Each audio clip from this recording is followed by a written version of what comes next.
மனுஷனுக்கு நல்லது செய்து மரிச்சிருந்தாலும் கெட்டது செய்து மரிச்சிருந்தாலும், அதாவது சொர்க்கத்தில் போனாலும் நரகத்துல போயிருந்தாலும் 2000 வருஷத்துக்கு அப்புறம் மறுபடியும் அந்த ஆத்மாவு பூமியில் புனர்ஜனிச்சு தான் ஆக வேண்டும். இதுதான் ஆத்ம சாஸ்திரம்.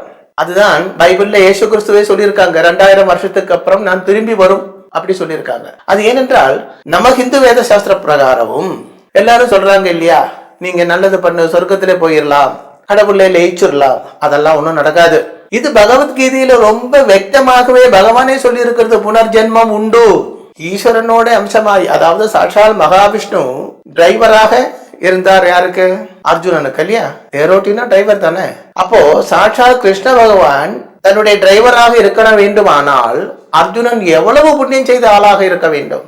அந்த அர்ஜுனன் கிட்டே பகவான் சொல்லி இருக்கு, அர்ஜுனா நீ பல ஜென்மங்களிலே இது பண்ணி இருக்கிறது இங்கே, அதாவது மகாபாரதம் என்று சொல்லப்பட்டது பலமுறை இங்கே நடந்திருக்கிறது.